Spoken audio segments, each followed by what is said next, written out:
What's up, guys? Welcome to G Whiskey. My name's Jeff. Now, this is a channel where I offer my thoughts, my opinions, and some scores on various whiskeys that I try. So if that sounds interesting, hit subscribe down below. And with that out of the way, why don't we jump into our review? We're looking at the Tobermory 12-year-old today, so stick around.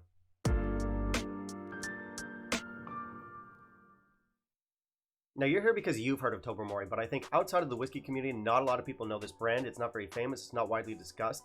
Within whiskey circles itself, I think a lot of people do like this whiskey. They respect it. They're probably better known for their peated line, which is called Leadjig, but Tobermory itself has been gaining a little bit of momentum, especially over the last couple of years. Tobermory is the only distillery on the Isle of Mull, and between 2017 and 2019 they shut down operations. Now, this was to expand the facility, and they put in a nice big new pot still, and they called it Big Mary. And even after 2019, after they opened up again, they still continue with their expansion and renovations, so it seems they have big plans for the future, and we can probably expect good things from them down the line. For now, we've got this new core range, and this was released back in 2019. What they did is they updated their bottles, they updated their labels, and they gave us some new bottlings. They also kind of ramped up their presence in the shops. I remember back in the day, if you walked into a whiskey shop, you're not likely to bump into much from Tobermory. Maybe the old 10-year-old, and very rarely the sherry 15-year-old, but they didn't have much. It was sparse. Nowadays, at least in my part of the world, if you walk into a whiskey shop, you're likely to bump into several things from Tobermory, and that's a good thing. So this 12-year-old is an update of the old 10-year-old, and it's part of the new range that came out in 2019. In terms of core range, we don't have a lot going on at the moment. What we have is a 12 and a 23-year-old from Tobermory, and we have a 10 and an 18-year-old from Leadjig. Beyond that, if you want to explore the range, you do have other options. They have a slew of limited releases for you to check out as well. Now, this 12-year-old has spent most of its life in bourbon barrels and then up to 9 months in virgin oak casks. And as I said, this replaces the old 10-year-old, and it's been much better received. I remember trying the old 10-year-old back in the day, and I didn't care for it. I thought it was kind of uninteresting, and I think that was kind of the general consensus in the whiskey community as well. And that's very much not the case with this one. So with that said, why don't we jump in and check it out. Our ABV here comes in at 46.3, and that's kind of the standard from whiskeys from the Distill Group. Now, that's a South African company. They own Burn Stewart, who in turn owns Tobermory, Deanston, and Bunnahabhain. And across almost all their ranges, their whiskeys come in at 46.3%. Beyond that, they don't chill filter, and they don't color their whiskeys, so everything's looking good here. All right, so the color of our whiskey is going to be maybe like a light amber. I do think it's actually pretty dark for something that's not wine finished. I suppose we can thank the virgin oak for that. Beyond that, I do like the look of these bottles. For score, I'll give it 4.5 out of 5. I think they're really modern, kind of clean, kind of stylish. I also kind of like this small label. It lets you check out the color of the whiskey very clearly. You have non-chill filtered right here on the bottle. Now, they don't color their whiskey, and they should say that on the bottle, but they don't. Kind of wish they would, but not a big deal. Overall, it's a good presentation, very solid, looks good on the shelf. So yeah, well done. Check out the nose. Okay, so this is pretty light and clean. You do have just the tiniest hint of alcohol. You've got honey in here, you've got barley, you've got hay. Definitely some cereal notes. You also have a little bit of fruit in there, maybe some orchard fruits. I think just a tiny touch of mint in this as well. Kind of interesting.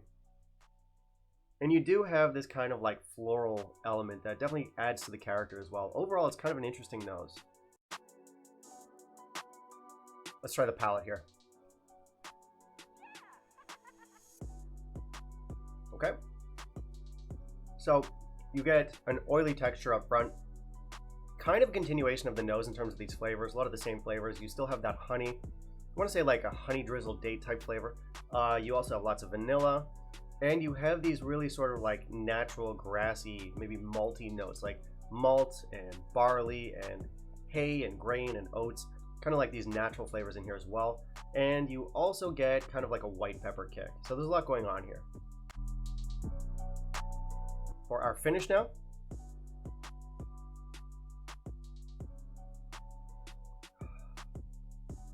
Okay, so we're getting more oaky, a little bit more spicy here. You definitely have some nutmeg, some baking spices, some oak spice, still on that white pepper a little bit. You also have this floral element. It's a pretty floral whiskey. Maybe not on the same level as something like a Deanston, but definitely floral forward, if you can say that. You also have kind of like these herbal notes in here. You've got cloves, you've got herbs, you've got maybe a touch of like earthiness, still on some honey. And maybe even a little bit of that kind of like minerally Talisker type flavors in here as well. So a lot going on. And I'd say in terms of length, we got a medium long finish. So very interesting stuff. Comes together nicely. I can see why a lot of people like this one. Now, it's not a hyped up whiskey or anything like that, but it does have its fans, and I get it, because it's one of these whiskeys where it is full of character. It is a unique whiskey, and there's not a lot of things that taste like it.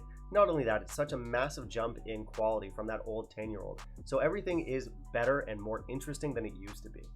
Now, I think a few things come together to make this whiskey what it is. First off, you have that floral element that I mentioned earlier. I do think this is a very floral whiskey, which may sound like it's more like a feminine whiskey or have a kind of feminine profile, and I think it's actually the opposite. Those floral notes for me are more in the direction of maybe cologne than perfume. So for me, it actually comes off as a really manly whiskey. Beyond that, you have these island notes. We can't forget this is an island distillery, so we get these sort of maritime notes. We have these salty notes worked in here as well. And finally, you do have, for me at least, a bit of mineraliness in that finish as well. So there's a lot of things that kind of coalesce, they come together, they give it a really distinctive profile. So I would describe this whiskey as a little bit bold, a little bit rugged, and kind of like maybe craft, if that's a word. It's definitely not your generic 12-year-old. It's a lot more unique and a lot more characterful than that. I think the Virgin Oak gave it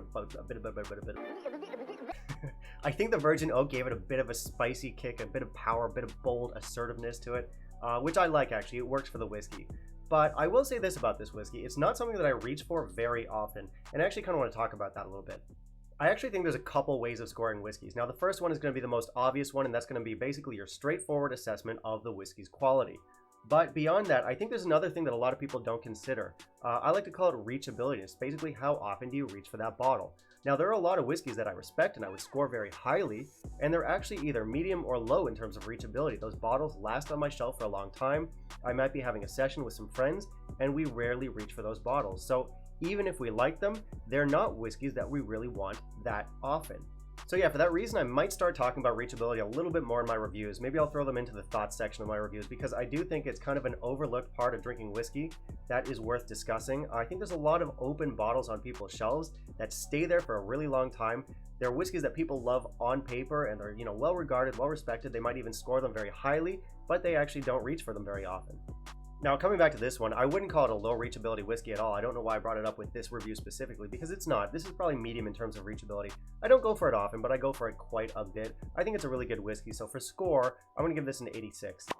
I think this is more of like a whiskey drinker's whiskey than it is for maybe a layman or someone who's just getting started. If you're just getting started into whiskey, try a Glenlivet 12, try a Glenfiddich 12, something along those lines. This isn't a challenging whiskey really, but it is pretty unique and a little bit assertive, so it might not be for everyone. That being said, if that's the kind of profile that interests you, sure, go for it, because this is one of the more interesting 12-year-olds out there.